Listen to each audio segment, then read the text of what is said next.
বাংলাদেশের রাজনীতিতে নতুন সূর্যোদয়, ইসলাম পন্থার সূর্যোদয়। সবাই অবাক। গত 54 বছরের রীতিনীতি লঙ্ঘন।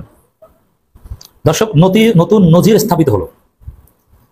জামাত ইসলামীর পক্ষে অবস্থান নিয়েছে হেফাজত ইসলামী আনুষ্ঠানিক স্টেটমেন্ট দিয়ে।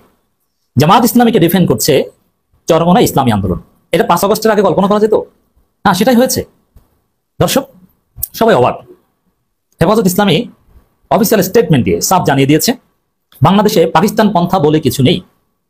দর্শক, একটা বিষয় স্পষ্ট যে অতীতে ভারতীয় আধিপত্যবাদীদের, ভারতের দালালরা যে ডিভাইড অ্যান্ড রুল পলিসি, যেটা দিয়ে ইসলামপন্থীদের মধ্যে বিভেদ সৃষ্টি করে তারা শাসন করতো, এটা হুজুররা বুঝে গেছে, জামাত ইসলামী বুঝে গেছে, চরমোনাই বুঝে গেছে, হেফাজত ইসলামী বুঝে গেছে। হাসিনা কি করতো? এই কওমি হুজুরদের, হেফাজত, চরমোনাই এদেরকে বোঝাতো এই যে রাজাকার বলি, স্বাধীনতা বিরোধী বলি, ফাঁসি দিয়ে, ওটা তো জামাতিদের ভাই, এটা তো আপনাদেরকে না, আপনারা তো আমাদের লোক, আপনারা তো আমাদের কওমি জননীর উপাধি দিয়েছেন। কিন্তু না, মাহফুজ সেই যুগ এখন আর নেই। মাহফুজও কিন্তু বলেছিল, মাহফুজও কিন্তু কিছুদিন আগে একটা ফেসবুক পোস্টে যে আমি সরসিনা মরিদ হেফাজতে ধারণ করি ইত্যাদি ইত্যাদি, মানে জামাত আলাদা, অন্য সবাইকে ধারণ করে, এইটা লাগে ডিভাইড এন্ড রুল। তো অতীতে হাসিনা, ভারত, জামাতকে, স্বাধীনতা বিরোধী রাজাকার যত গালি দিয়েছে, এগুলো কখনো জামাত, হেফাজত, চরমোনাই জামাতকে ডিফেন্ড করেনি। 54 বছরে এরকম অসংখ্য গালি দিয়েছে, কিন্তু এগুলো হেফাজত, চরমোনাই কেউ ডিফেন্ড করেনি। অবশেষে আমরা কি দেখলাম? জামাত ইসলামীকে ডিফেন্ড করলো হেফাজত, চরমোনাইটা আমি আলাদা আলোচনা করেছি। হেফাজতের এই বিবৃতি প্রশংসায় ভাসছে, যেটা কি হেফাজতের বিবৃতি কি মাহমুদুর রহমান লিখে দিচ্ছে নাকি, ঘটনাটা কি? দর্শক, যেখানে বাংলাদেশে পাকিস্তান পন্থা বলতে কিছু নেই, অথচ পাকিস্তান পন্থী বলে এই 2 দিন জামাত শিবিরকে ট্যাগ দিয়েছে ভয়ানক ভারতীয় হেজিমনি প্রতিষ্ঠিত করতে যাচ্ছে এনসিপির আন্ডা বাচ্চারা, তোমাদেরকে এখন বলছে ওই এনসিপির বাচ্চারা, ওই ইনফ্যান্ট লিডাররা, হেফাজতের বিরুদ্ধে একটু বলো না দেখি, হেফাজতের বিরুদ্ধে কি বলতে পারো, কতদূর মরদ? জামাতকে তো বলেছো পাকিস্তান পন্থা, আর হেফাজত বলেছে পাকিস্তান পন্থা বলতে কিছু নেই। এখন হেফাজতের বিরুদ্ধে সাহস থাকলে কিছু বল তোরা দেখি, এই সাহস আছে? বিএনপি এনসিপি কে দেখতে পারে না, জামাতকে শত্রু বানিয়েছে, হেফাজত ওদেরকে ডিনাই করলো, চরমোনাই দেখতে পারে না, তাহলে কি প্রথম আলো ডেইলি স্টারকে নিয়ে চলবো তোমরা? এই যে বলেছি না যে এনসিপি শেষ, ধৈঞ্চা, ওদের কোনো রাজনীতি নাই, অল্প বয়সে বাল পাকলে যেটা হয় এরকম অবস্থা। ইনফ্যান্ট ইন্ডাস্ট্রি প্রোটেকশন করতে পারেনি। আপনি কি চিন্তা করেন বাংলাদেশের বর্তমান পোস্ট আওয়ামী লীগেরায় এই 5 আগস্টের পরে জামাত, বিএনপি, হেফাজত, চরমোনাই সবাইকে প্রতিপক্ষ বানিয়ে রাজনীতি করবে ভারতীয় ন্যারেটিভে, মানে মাথা খারাপ হয়েছে। তাও আবার ইলিয়াস, পিনাকি সবাইকে শত্রু বানিয়ে।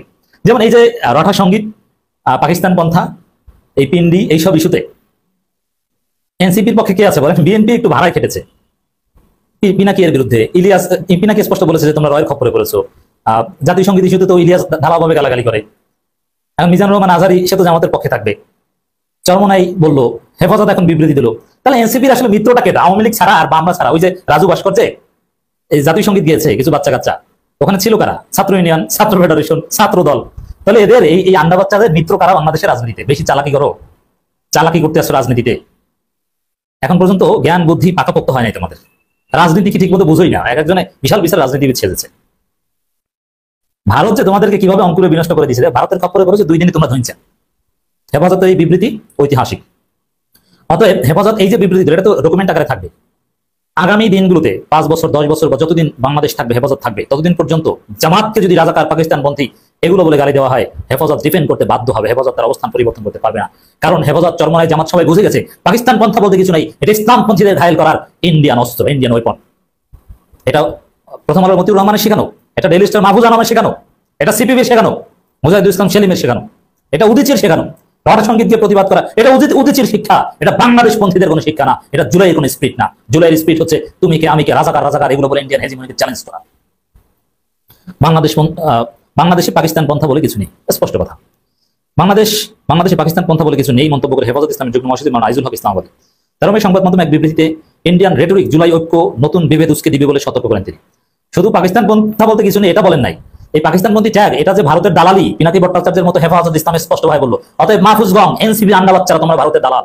এদেশের আলেম ওলামা ইসলামপন্থীরা এটা মনে করে, পিনাকি ভট্টাচার্যরা এটা মনে করে, ইলিয়াসরা এটা মনে করে, জামাত ইসলামী এটা মনে করে, ইসলামী ছাত্র শিবির এটা মনে করে, হেফাজত ইসলাম এটা মনে করে, ইসলামী আন্দোলন বাংলাদেশ এটা মনে করে, এমনকি ইনকিলাব মঞ্চ মনে করে, জুলাই ঐক্য মঞ্চ মনে করে, তারা বলে না। এনসিপি বেশি চালাকি করো, এনসিপি বামদের খপ্পরে পড়েছে। এনসিপিতে যারা সাবেক ইসলামপন্থী, সাবেক শিবির, কওমি আলেম ওলামারা, তোমরা যে কতটা অসহায় ওখানে, মাহফুজদের ভয়ে যে তোমরা তটস্থ আমরা জানি, সেই জন্য তোমাদের রাজনীতির ভবিষ্যৎ নেই। আমি বলবো যে জামাত ইসলামীতে, চরমোনাইতে যোগ দাও। জামাত চরমোনাইকে আধুনিক করো, তাদেরকে সংস্কার করো, তাদেরকে তারুণ্য ভিত্তিক রাজনীতি সাজানোর চেষ্টা করো। এই এনসিপি দিয়ে হবে না। বিবৃতি হেফাজত নেতা বলেন, ইন্ডিয়ান মিডিয়া হর হামেশা বাংলাদেশে ফেসিবাদ ও আধিপত্যবাদ বিরোধী ছাত্র জনতাকে পাকিস্তানপন্থী বলে ফ্রেমিং করে। এই মুহূর্তে ভিন্ন মতাবলম্বীদের পাকিস্তানপন্থী ট্যাগ দেওয়ার মানে ইন্ডিয়ান ন্যারেটিভ এদেশে পুনরুজ্জীবিত করার নামান্তর। আওয়ামী ফ্যাসিবাদী শাসন আমলে এই ধরনের ইন্ডিয়ান রেটরিক ঢালাও ব্যবহার করে প্রতিপক্ষকে দমন ও হত্যা করতে আমরা দেখেছি। আধিপত্যবাদ ও ফ্যাসিবাদ উত্তর বাংলাদেশে আবারও সে আত্মঘাতী পশ্চাৎপদমুখী রাজনৈতিক সংস্কৃতিতে আমরা ফিরতে চাই না। এখন যে কোনো ইন্ডিয়ান রেটরিকের চর্চা জুলাই ঐক্য নতুন বিভেদ উস্কে দিয়ে ইন্ডিয়ান আধিপত্যবাদকে সুযোগ করে দিতে পারে। আমরা এই ব্যাপারে সংশ্লিষ্ট সকলের সতর্ক দায়িত্বশীল হওয়ার আহ্বান জানাচ্ছি। দর্শক, রটা সঙ্গীতের বিরুদ্ধে হেফাজত, কিন্তু এখানে বলে না, সামনে প্রয়োজনে বলবে তোমাদের রটা প্রেম রবীন্দ্র পূজা একদম ভরে দিবে দেশে হুজুররা। ফাজলামির রাজনীতি করো। শিবির এক বিবৃতি দিয়ে ওদেরকে খেয়ে দিয়েছে, একটু পরে হেফাজত আর একটা, মানে ইসলামপন্থীদের বিবৃতি কিন্তু ক্রমধারায় আসে। শিবির ঢাবি শিবির বিবৃতি দিয়েছে, তার কিছুক্ষণ পরেই হেফাজতের বিবৃতি। চমৎকার, মেটিকুলাসলি ডিজাইন্ড হতে পারে ইসলামপন্থীদের সাথে লাগতে আসলে।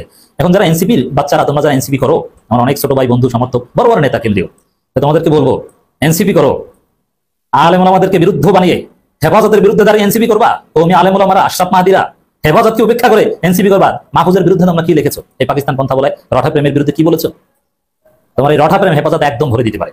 যদি পাল্টা আজান অবমাননার অভিযোগ তুলে আজান দেওয়ার কর্মসূচি দিত, ওদের পরিণতি যে কতটা ভয়াবহ হবে এই আন্ডা বাচ্চাদের আমি জানি না। এই মাহফুজকে লাঠি দিয়ে বের না করে দিতে পারলে মাহফুজরা এই এনসিপিকে ধ্বংস করবে। তিনি আরো ব্রিটিশ বিরোধী আন্দোলন থেকে শুরু করে দেশে আলেম ওলামা মুসলিম সবসময় জুলুম অগ্রাসনের বিরুদ্ধে দাঁড়িয়েছিল। হিন্দুত্ববাদী সাম্প্রদায়িকতার বিরুদ্ধে বঞ্চিত মুসলমানদের রাজনৈতিক স্বাধীনতা অধিকার রক্ষার্থে 47 ঘটেছিল। অতএব এই রঠা প্রেম চলবে না। যে হিন্দুত্ববাদী সাম্প্রদায়িকতার বিরুদ্ধে কথা বলার মাধ্যমে রঠা প্রেমকে, রঠা পূজাকে বৃদ্ধাঙ্গুলে দেখিয়েছে হেফাজত। এরপর পাক সামরিক জান্তার জুলুম শৈরতন্ত্রের বিরুদ্ধে 71 জনযুদ্ধ সংঘটিত হয় বাংলাদেশ স্বাধীন। 71-কে হেফাজত ধারণ করলো, শিবির একটু আগে বিবৃতিতে ধারণ করলো। সে ধারাবাহিকতায় 24-এর গণঅভ্যুত্থানে এদেশে ফ্যাসিবাদ ও ভারতীয় আধিপত্যবাদের পতন ঘটে। 47, 71 ও 24 প্রতিটি সংগ্রাম ইতিহাস ও জাতীয় আত্মপরিচয় নির্মাণে অনিবার্য ভিত্তি। এর প্রতিটি নিয়েই ইন্ডিয়ার মুসলিম বিদ্বেষী ন্যারেটিভ হাজির হয়েছে, যা আমাদের মোকাবেলা করতে হবে। কোনটিকে অস্বীকার করা নয়, বরং ঐক্যবদ্ধভাবে আমাদের ইতিহাস ও রাষ্ট্র পুনর্নির্মাণের প্রতিটিকে ধারণ করতে হবে। তিনি বলেন, ফ্যাসিবাদী আমলে ইন্ডিয়ান রেটরিক ও ন্যারেটিভ ব্যবহার করে এদেশের শীর্ষ ইসলামপন্থীদের উপর বিচারিক হত্যাকাণ্ড চালানো হয়েছিল। এর মানে কি? ইন্ডিয়ান ন্যারেটিভ ব্যবহার করে বিচারিক হত্যাকাণ্ড ঘটিয়েছিল কাদের? আমি যে বলেছি প্রথমে, জামাতের পক্ষে হেফাজত অবস্থান নিয়েছিল। জামাত নেতাদের হত্যার প্রতিবাদ জানালো হেফাজত ইসলাম, দেরিতে হলো। বিচারিক হত্যাকাণ্ডের মাধ্যমে শীর্ষ ইসলামপন্থী বলে মাওলানা মতিউর রহমান নিজামী, আলী হাসান মুজাহিদ, কামরুজ্জামান কাদের মোল্লা, অধ্যাপক গোলাম আজমকে স্বীকৃতি দিল হেফাজত ইসলাম। স্পষ্ট লাইন। অতএব ইসলামপন্থীদের ডিভাইড অ্যান্ড রুল পলিসির মাধ্যমে বিভাজিত করে ইন্ডিয়ার কোন স্বার্থ বাংলাদেশের হাসিল হতে দেওয়া হবে না। স্পষ্ট হেফাজতের বিবৃতি। ইসলামপন্থীদের মধ্যে ঝগড়া চলবে, আগিদগত কেচালো চলবে, কিন্তু এই ভারতের দালাল, এই মাহফুজের বাচ্চাদের বিরুদ্ধে সমস্ত ইসলামপন্থীদের ঐক্যবদ্ধ থাকবে ইনশাআল্লাহ। তিনি বলেন, এর পুনরাবৃত্তি কখনো হতে দেওয়া যাবে না। মানে ওই মাহফুজদের চালাকি, পান্ডাগিরি আর বাংলাদেশে চলবে না। পাকিস্তানপন্থী ট্যাগ দাও, অতীতের নিজামী মুজাহিদের চাইতে করুণ পরিণতি করার হুমকি দাও। এই হেফাজত কি বলেছে লিখে রাখো, দেখি এনসিপির বাচ্চারা কি বলে। এখন এর পুনরাবৃত্তি এখন এদেশে পাকিস্তান বন্ধ বলে কিছু আছে বলে আমরা মনে করি না। বাংলাদেশপন্থী শক্তিশালী রাজনৈতিক সংস্কৃতি গড়ে তুলতে আমরা ফ্যাসিবাদ সব পক্ষকে 47, 71, 24 প্রশ্নে কথা বলতে আহ্বান জানাই। জামাতও সেম কথা বলে। আমার মনে হয় এখন দেখবেন যে এনসিপি চুপসে যাবে, ধীরে ধীরে সুর নরম করে অন্য আলোচনার সামনে আনবে। কিন্তু এই বেয়াদবির হিসাব আমরা লিখে রাখছি খাতায়। এই জন্য কোন আন্ডা বাচ্চাকে নেতা বানানোর ক্ষেত্রে আমরা 1000 বার ভাববো।